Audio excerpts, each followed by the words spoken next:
सलाम नमस्ते दोस्तों, मैं हूं अख्तर खान। आज हम बात करेंगे रीट पेपर को लेकर कि रीट पेपर लीक में क्या क्या हुआ और क्या क्या हो सकता था।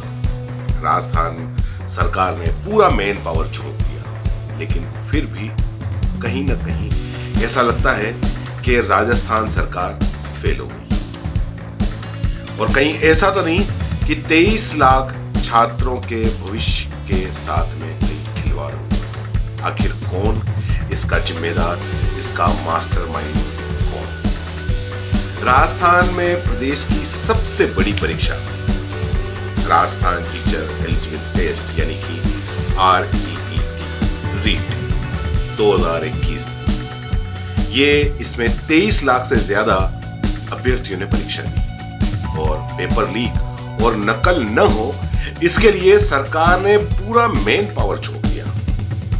फिर भी एग्जाम से 2.5 घंटे पहले पेपर लीक हो गया। ऐसा कहा जा रहा है पेपर बनने से एग्जाम हॉल तक पहुंचने और लीक होने की पूरी कहानी दरअसल समझनी होगी कि आखिर कहां पेपर लीक हुआ और कहां। हम आपको स्क्रीन के ऊपर कुछ ग्राफिक्स दिखा रहे हैं। इसका सोर्स है दैनिक भास्कर, छपी है, वो उसी के लेकर हम बता रहे हैं आपको कि जहां पेपर तैयार हुआ क्या वहां से लीक हुआ। यहां से दरअसल जहां पे पेपर तैयार होते हैं, जो अध्यापक या जो भी लेक्चरर या जिनको भी पेपर तैयार करने के लिए बुलाया जाता है, वहां से लीक होने के बहुत कम चांस रहते हैं। पेपर तैयार करने की प्रक्रिया में बोर्ड के अधिकारी खुद शामिल होते हैं।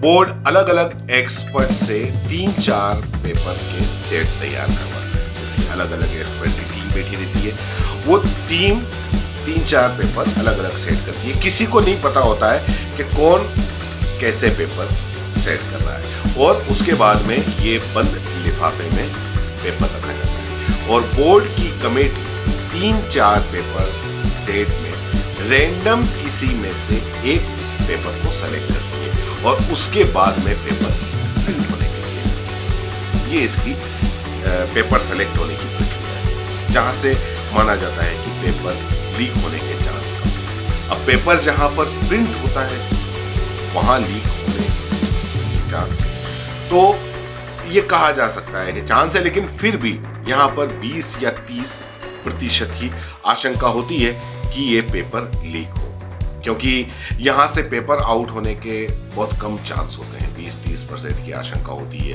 क्योंकि 2-3 बार वहां से पेपर पहले लीक हो चुका है, इसलिए कहा जा सकता है कि यहां से भी पेपर लीक हो सकता है। प्रिंटिंग के लिए टेंडर होता है और जहां प्रिंट होता है वहां के स्टाफ को एक तरीके से जब तक के प्रिंट ना हो जाए, पूरा ना हो जाए, पूरी प्रक्रिया पूरी ना हो जाए, तब तक नजरबंद रखा जाता है। प्रिंटिंग मशीन कर्मचारी की पूरी चेकिंग होती है। फिर भी दलालों की क्या कहिए आप, उनसे मिली भगत की आशंका तो हमेशा रहती ही है।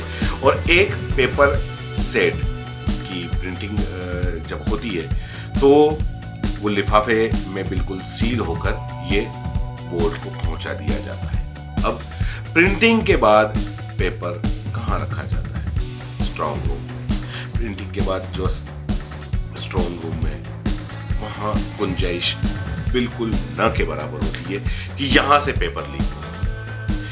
यहां से पेपर लीक नहीं किया जा सकता, क्योंकि बोर्ड ऑफिस में पेपर बिल्कुल सील मोहर करके रखा जाता है और उसके जिम्मेदारी खुद वो सदस्य होते हैं और उनके हस्ताक्षर होते हैं। प्रिंटिंग प्रेस में पेपर सील पैक होकर आता है और इससे बोर्ड के ऑफिस में रखा जाता है। परीक्षा सेंटर का निर्धारण बोर्ड तय करता है। बंद लिफाफे में पेपर मुख्यालय तक गाड़ियों से पहुंचाया जाता है। इस पूरी प्रक्रिया की वीडियोग्राफी होती है और जरूरत पड़ने पर सीसीटीवी कैमरे भी लगाए जाते हैं। अब आते हैं जिला मुख्यालय पर पेपर आउट होने की आशंका सबसे ज्यादा होती है। यानी कि जब पेपर बोर्ड ऑफिस से जिला मुख्यालय पहुंचते हैं जहां परीक्षाएं होनी होती है, वहां सबसे ज्यादा आशंका होती है पेपर आउट होने की। पेपर आउट होने की आशंका सबसे ज्यादा जिला मुख्यालय पर होती है, क्योंकि सेंटर तक पहुंचाने की जिम्मेदारी जो स्थानीय अधिकारी हैं, जो भी है एडीएम, कलेक्टर वगैरह, उनकी होती है। कर्मचारियों की मिलीभगत एक दिन पहले बंद लिफाफे में को खोल देते हैं अगर मिलीभगत हो तो, और यहां से लीक पेपर के फोटो खींचकर दलालों को भेज सकते हैं। जिला मुख्यालय पर स्ट्रॉन्ग रूम पुलिस थानों में बनाया जाता है ताकि सुरक्षा की जा सके। इसके ठीक विपरीत सुरक्षा में सेंध यहीं पर लग भी सकती है। और अब लीक होने का चांस सबसे ज्यादा कहां होता है? लीक होने का चांस सबसे ज्यादा होता है क्लासरूम तक पहुंचने तक। यानी कि पहले ऑफिस में था, ऑफिस से फिर जिला मुख्यालय पे आया, जिला मुख्यालय से जब स्कूल तक जब पहुंच रहा है या जहां पर अभ्यर्थी जहां पर परीक्षा दे रहे वहां, उसके बीच में सबसे ज्यादा चांस होता है लीक होने का। सबसे ज्यादा पेपर लीक होने की गुंजाइश यहीं पर होती है, क्योंकि पेपर स्ट्रॉन्ग रूम से परीक्षा तक गाड़ी में पहुंचाया जाता है। रास्ते में कर्मचारी बंद लिफाफे को खोलकर उसकी फोटो ले सकते हैं और फोटो लेकर पेपर वैसे ही पैक कर दिया जाता है। नियम यह है कि बोर्ड ऑफिस से सील हुआ पेपर सेंटर पर पहुंचे एग्जाम से पहले क्लासरूम में बच्चों के सामने। अब इस बार कहां लीक हुआ पेपर, सबसे बड़ी सवाल।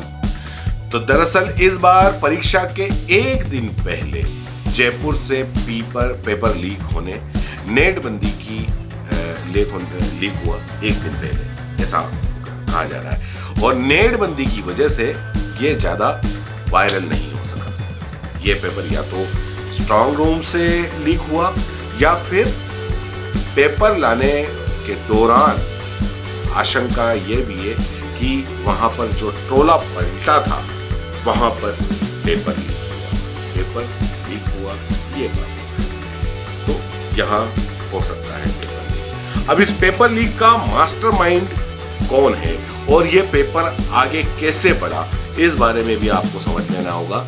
आपको स्क्रीन के ऊपर दिख रहा है बत्तीलाल, यही है बत्तीलाल मास्टरमाइंड। 23 साल इसकी उम्र है और सारे, चाहे कांग्रेस के नेता हों, चाहे भाजपा के नेता हों, मंत्री हों, सबके साथ में इसके अच्छे संबंध बताए जाते हैं। जैसे कि फोटो आया, इसकी लोकेशन अभी एमपी में मिली। इसने ही पेपर आशीष, दिलखुश और संजय तक पहुंचाया। इसका भाई ग्वालियर से पकड़ा गया। देवेंद्र को दिलखुश से मिलने के लिए बोला। देवेंद्र ने मोबाइल में पेपर की आंसर की और पेपर की फोटो खींची और अपनी पत्नी को दी। और यहां से पेपर हेड कांस्टेबल युद्धवीर को भी दिया गया। उसने अपनी पत्नी सीमा को देखने के लिए दिया। दिलखुश ने एक नाबालिग को पेपर दिया जिसने उसने अपनी बहनों को ले जाकर दे दिया। अब नकल गिरोह के ये 6 चेहरे इसके अंदर पुलिस वाले भी हैं, जिसके अंदर बत्तीलाल सबसे पहले नाम आता है, बत्तीलाल मीणा, जो कि पेपर लीक करने का मास्टरमाइंड है। उसके बाद में संजय मीणा, ये संजय को पेपर बत्तीलाल ने ही दिया था। इसने कांस्टेबल देवेंद्र को दिलखुश को मिलने के लिए कहा और ये सवाई माधोपुर में मलारन डूंगर का है। तीसरा है आशीष का एक दिन पहले ही पेपर व्हाट्सएप पर मिल गया था, इसको एक दिन पहले ही मिल गया था। आशीष ने गाड़ी में बैठकर अपनी बहनों को आंसर बताया। फिर आता है दिलखुश पेपर मिलने के समय दिलखुश आशीष के साथ में ही था। इसने पेपर दिलखुश को भी मिल गया और दिलखुश ने एक नाबालिग को पेपर दे दिया। फिर आता है कांस्टेबल देवेंद्र मोबाइल में पेपर पे 33 फोटो मिले हैं जो उसके मोबाइल में मिले हैं वो। और देवेंद्र ने हेड कांस्टेबल पुष्पेंद्र के सरकारी क्वार्टर में जाकर पत्नी को आंसर बताया। हेड कांस्टेबल युद्धवीर ये छठा है, डेपुटेशन पर है और देवेंद्र ने ये पेपर युद्धवीर को भी दिया है, ऐसा माना जाता है। अब कैसे जुड़ती है एग्जाम रूम से टेक्नोलॉजी? स्टडी कि एग्ज़ाम रूम से किस तरीके से पेपर लीक होता है, किस तरीके से नकल की जाती है, इसके बारे में भी हम थोड़ी सी अगर बात कर लें तो ब्लूटूथ से पेपर लीक होता है। बीकानेर में जो चप्पल वाली जो डिवाइस मिली उसमें कान में ब्लूटूथ लगाकर कनेक्ट किया गया और एक एक प्रश्नों के उत्तर इससे करवाए जा सकते थे, लेकिन पहले ही पकड़ लिया गया। मोबाइल से पेपर लेकर आउट हुआ, परीक्षा सेंटर के अंदर कर्मचारियों की सेटिंग से पेपर की फोटो लेकर सॉल्वर के पास में भेजा जाता है। पेपर सॉल्व हल करके वापस परीक्षार्थियों तक पहुंचाया जाता है। डमी कैंडिडेट भी बैठाए जाते हैं। छात्र और डमी कैंडिडेट की मिली जुली फोटो के साथ में परिचय पत्र बनाया जाता है और परीक्षा सेंटर पर उन डमी कैंडिडेटों को बिठाया जाता है। इसके लिए भी 10 से 15 लाख रुपए लिए जाते हैं। अब सवाल 23 लाख कैंडिडेट के भविष्य पेपर लीक कराने में सबसे बड़ी भूमिका प्रदेश के 9 जिलों में एक आरएस, 2 डीईओ, 12 आरपीएस, 20 टीचर सहित ये लोग सस्पेंड हो चुके हैं। पेपर रद्द करने को लेकर मामला हाईकोर्ट में 23 लाख कैंडिडेट जो उनका भविष्य सरकार पता नहीं समझ रही है या नहीं समझ रही हो, लेकिन हालात यही है कि पेपर लीक हुआ है। ऐसे में जो अभ्यर्थी इतनी मुश्किलों से, महीनों से, सालों तक तैयारी करते हैं, ये एक तरीके से उनके साथ में धोखा है। अगर पेपर लीक हुआ है तो सरकार को चाहिए कि ये वापस